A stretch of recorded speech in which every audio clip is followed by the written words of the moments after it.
Originally written in 1926, rejected by Weird Tales in 1927, and eventually accepted by that same magazine in 1931, 5 years later. This story mentions other beings and places from other Lovecraft stories, such as the Cats of Ulthar, the Terrible Old Man, and the Dream Quest of Unknown Kadath. This is The Strange High House in the Mist by H.P. Lovecraft. In the morning mist comes up from the sea by the cliffs beyond Kingsport. White and feathery it comes from the deep to its brothers, the clouds, full of dreams of dank pastures and caves of Leviathan. And later, in still summer rains on the steep roofs of poets, the clouds scatter bits of those dreams, that men shall not live without rumor of old strange secrets, and wonders that planets tell planets alone in the night.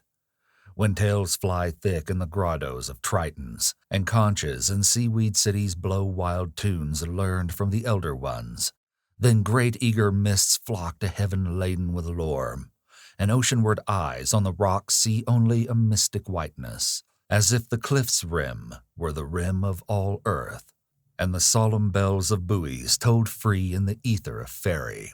Now north of archaic Kingsport the crags climb lofty and curious, terrace on terrace, till the northernmost hangs in the sky like a gray frozen wind cloud.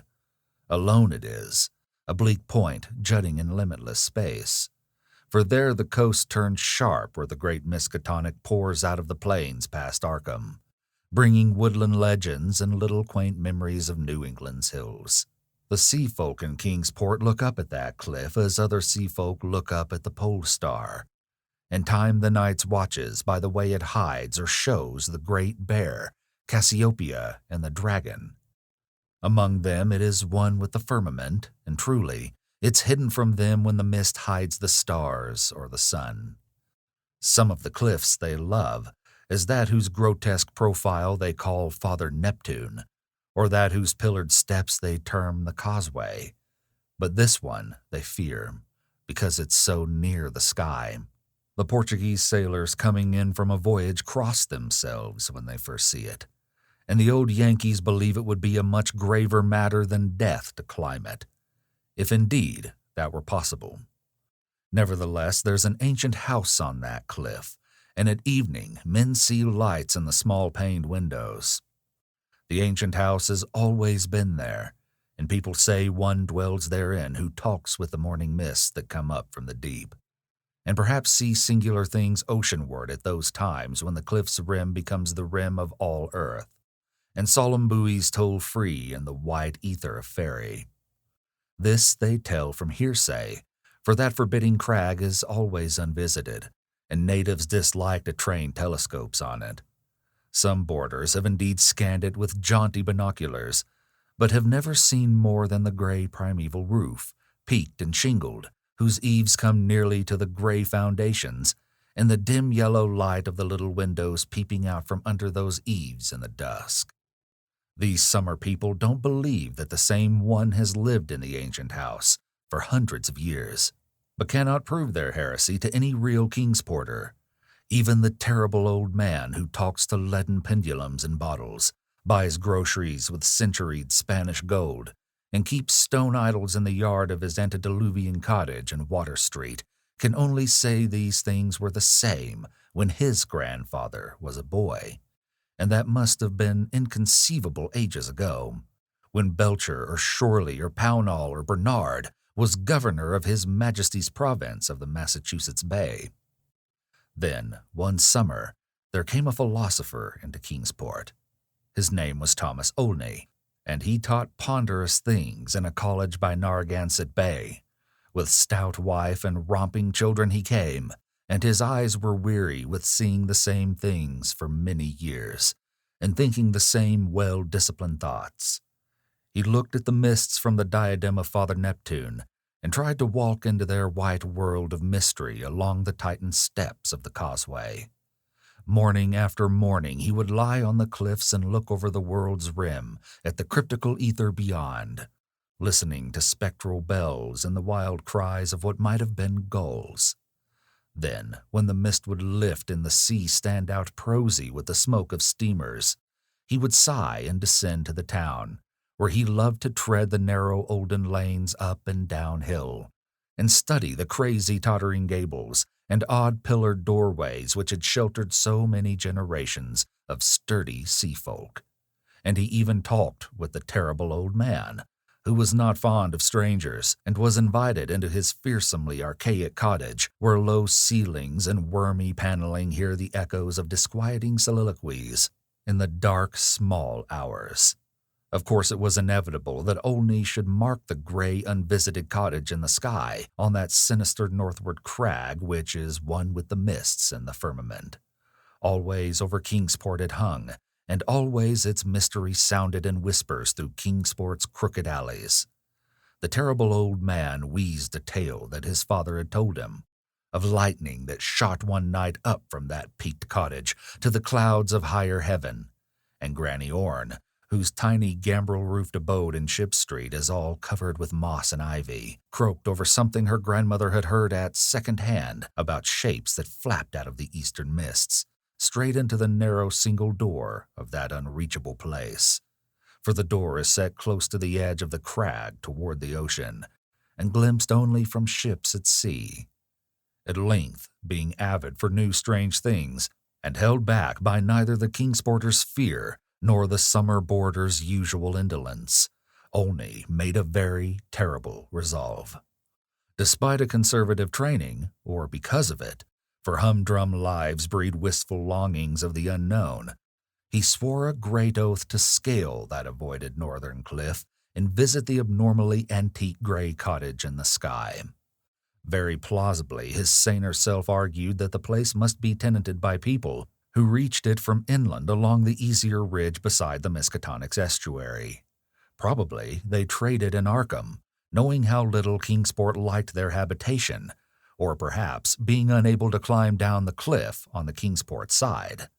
Olney walked out along the lesser cliffs to where the great crag leaped insolently up to consort with celestial things, and became very sure that no human feet could mount it or descend it on that beetling southern slope.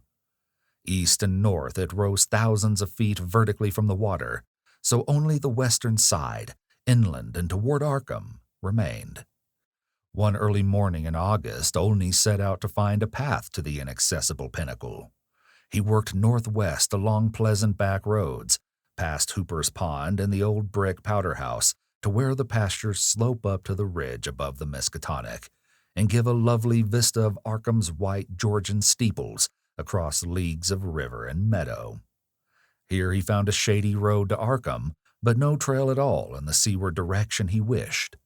Woods and fields crowded up to the high bank of the river's mouth, and bore not a sign of man's presence, not even a stone wall or a straying cow, but only the tall grass and giant trees and tangles of briars that the first Indian might have seen.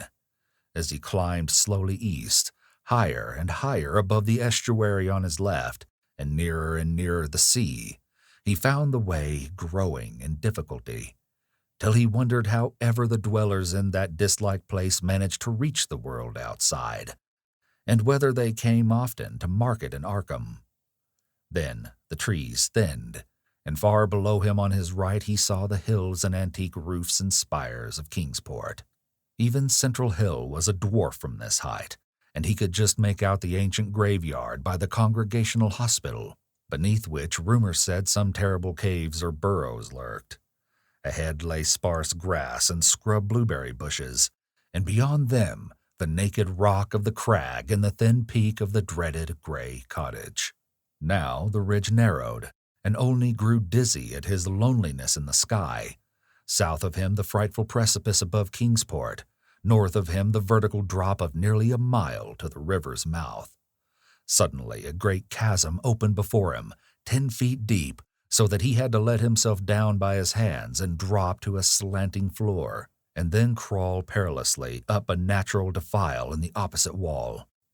So, this was the way the folk of the uncanny house journeyed betwixt earth and sky. When he climbed out of the chasm, a morning mist was gathering, but he clearly saw the lofty and unhallowed cottage ahead, walls as gray as the rock, and high peaks standing bold against the milky white of the seaward vapors. And he perceived that there was no door on this landward end, but only a couple of small lattice windows with dingy bull's-eye panes leaded in 17th century fashion. All around him was cloud and chaos, and he could see nothing below but the whiteness of illimitable space. He was alone in the sky with this queer and very disturbing house, and when he sidled around to the front and saw that the wall stood flush with the cliff's edge, so that the single narrow door was not to be reached save from the empty ether, he felt a distinct terror that altitude could not wholly explain. And it was very odd that shingles so worm-eaten could survive, or brick so crumbled still form a standing chimney. As the mist thickened, Olney crept around to the windows on the north and west and south sides, trying them, but finding them all locked. He was vaguely glad they were locked, because the more he saw of that house, the less he wished to get in. Then a sound halted him. He heard a lock rattle and bolt shoot, and a long creaking follow as if a heavy door were slowly and cautiously opened. This was on the oceanward side that he could not see, where the narrow portal opened on blank space thousands of feet in the misty sky above the waves. Then there was heavy, deliberate tramping in the cottage, and Olney heard the windows opening, first on the north side opposite him, and then on the west, just around the corner. Next would come the south windows, under the great low eaves on the side where he stood, and it must be said that he was more than uncomfortable as he thought of the detestable house on one side and the vacancy of upper air on the other. When a fumbling came in the nearer casements, he crept around to the west again, flattening himself against the wall beside the now opened windows. It was plain that the owner had come home, but he had not come from the land, nor from any balloon or airship that could be imagined. Steps sounded again, and Olney edged round to the north, but before he could find a haven, a voice called softly, and he knew he must confront his host. Stuck out of a west window was a great black-bearded face, whose eyes shone phosphorescently with the imprint of unheard-of sights. But the voice was gentle, and of a quaint, olden kind, so that Olney did not shudder when a brown hand reached up to help him over the sill and into that low room of black oak wainscots and carved Tudor furnishings. The man was clad in very ancient garments, and had about him an unplaceable nimbus of sea lore and dreams of tall galleons. Olney doesn't recall many of the wonders he told, or even who he was, but says that he was strange and kindly, and filled with the magic of unfathomed voids of time and space. The small room seemed green with a dim, aqueous light, and Olney saw that the far windows to the east weren't open, but shut against the misty ether with dull, thick panes, like the bottoms of old bottles. That bearded host seemed young, yet looked out of his eyes steeped in the elder mysteries, and from the tales of marvelous ancient things he related, it must be guessed that the village folk were right in saying he had communed with the mists of the sea and the clouds of the sky ever since there was any village to watch this taciturn dwelling from the plain below. And the day wore on, and still Olney listened to rumors of old times and far places, and heard how the kings of Atlantis fought with the slippery blasphemies that wriggled out of rifts in ocean's floor, and how the pillared and weedy temple of Poseidonus is still glimpsed at midnight by lost ships, who know by its sight that they are lost. Years of the Titans were recalled, but the host grew timid when he spoke of the dim first age of chaos, before the gods or even the elder ones were born, and when only the other gods came to dance on the peak of Hothig Claw in the stony desert near Ulthar, beyond the river Sky. It was at this point that there came a knocking on the door, that ancient door of nail-studded oak beyond which lay only the abyss of white cloud. Olney started in fright, but the bearded man motioned him to be still, and tiptoed to the door to look out through a very small peephole. What he saw he did not like, so pressed his fingers to his lips and tiptoed around to shut and lock all the windows, before returning to the ancient settle beside his guest. Then Olney saw, lingering against the translucent squares of each of the little dim windows in succession, a queer black outline as the caller moved inquisitively about before leaving, and he was glad his host had not answered the knocking, for there are strange objects in the great abyss, and the seeker of dreams must take care not to stir up or meet the wrong ones. Then the shadows began to gather, first little furtive ones under the table, and then bolder ones in the dark-paneled corners, and then the bearded man made enigmatical gestures of prayer and lit tall candles in curiously wrought brass candlesticks. Frequently he would glance at the door as if he expected someone, and at length his glance seemed answered by a singular rapping which must have followed some very ancient and secret code. This time he didn't even glance through the peephole, but swung the great oak bar and shot the bolt, unlatching the heavy door and flinging it wide to the stars and the mist.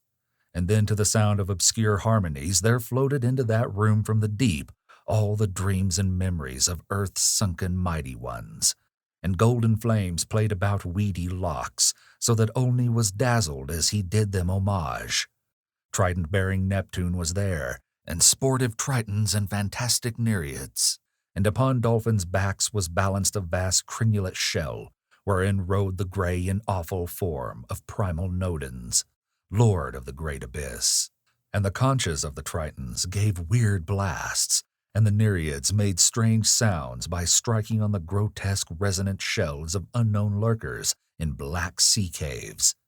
Then hoary Nodens reached forth a wizened hand and helped Olney and his host into the vast shell, whereat the conches and the gongs set up a wild and awesome clamor, and out into the limitless ether reeled that fabulous train, that noise of whose shouting was lost in the echoes of thunder. All night in Kingsport they watched that lofty cliff when the storm and the mists gave them glimpses of it, and when toward the small hours the little dim windows went dark, they whispered of dread and disaster. And Olney's children and stout wife prayed to the bland proper God of Baptists, and hoped that the traveler would borrow an umbrella and rubbers unless the rain stopped by morning.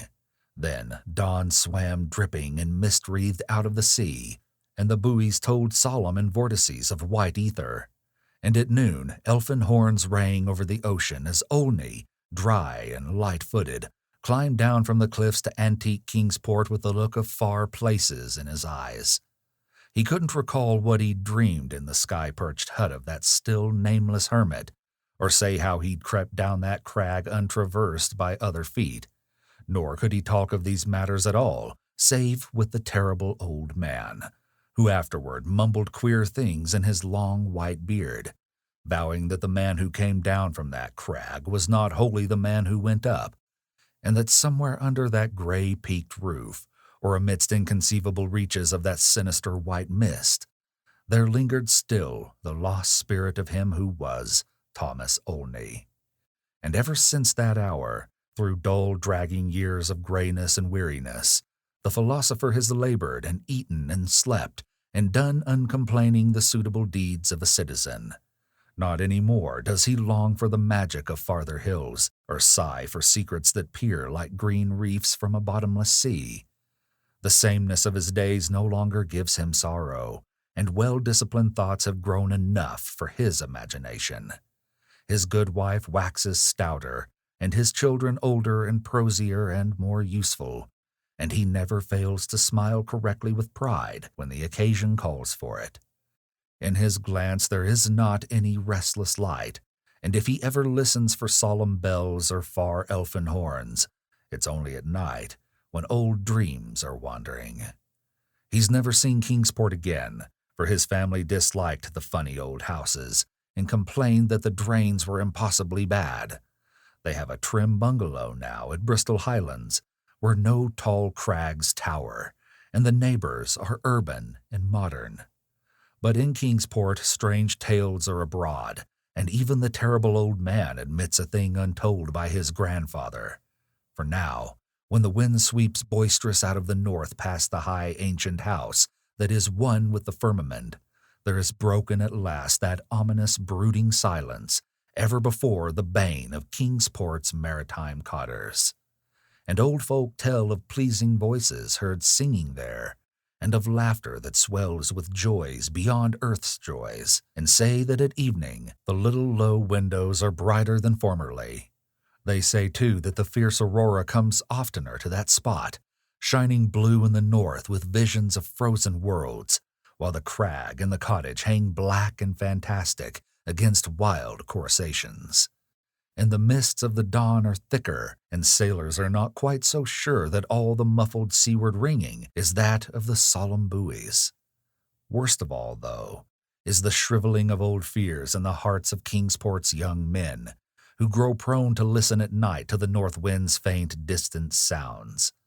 They swear no harm or pain can inhabit that high-peaked cottage, for in the new voices gladness beats, and with them the tinkle of laughter and music. What tales the sea mist may bring to that haunted and northernmost pinnacle they do not know, but they long to extract some hint of the wonders that knock at the cliff-yawning door when clouds are thickest. And patriarchs dread lest some day, one by one, they seek out the inaccessible peak in the sky and learn what centuried secrets hide beneath the steep shingled roof, which is part of the rocks and the stars and the ancient fears of Kingsport. That those venturesome youths will come back, they do not doubt, but they think a light may be gone from their eyes and a will from their hearts. And they don't wish quaint Kingsport with its climbing lanes and archaic gables to drag listless down the years, while voice by voice the laughing chorus grows stronger and wilder in that unknown and terrible Erie, where mists and the dreams of mists stop to rest on their way from the sea to the skies. They don't wish the souls of their young men to leave the pleasant hearths and gambrel-roofed taverns of old Kingsport, nor do they wish the laughter and song in that high rocky place to grow louder. For as the voice which has come has brought fresh mists from the sea, and from the north fresh lights, so do they say that still other voices will bring more mists and more lights, till perhaps the olden gods, whose existence they hint only in whispers for fear the congregational parson shall hear, may come out of the deep and from unknown Cadath in the cold waste, and make their dwelling on that evilly appropriate crag so close to the gentle hills and valleys of quiet, simple fisher folk. This they do not wish, for to plain people things not of earth are unwelcome, and besides, the terrible old man often recalls what Olney said about a knock that the lone dweller feared, and a shape seen black and inquisitive against the mist through those queer translucent windows of leaded bull's eyes. All these things, however, the elder ones only may decide. And meanwhile, the morning mist still comes up by that lonely, vertiginous peak, with the steep ancient house, that gray, low-eaved house, where none is seen but where evening brings furtive lights while the north wind tells of strange revels. White and feathery it comes from the deep to its brothers the clouds, full of dreams of dank pastures and caves of Leviathan. And when tales fly thick in the grottos of Tritons, and conchas and seaweed cities blow wild tunes learned from the elder ones, then great eager vapors flock to heaven laden with lore. And Kingsport, nestled uneasy on its lesser cliffs below that awesome hanging sentinel of rock, sees oceanward only a mystic whiteness, as if the cliff's rim were the rim of all earth, and the solemn bells of the buoys tolled free in the ether of fairy.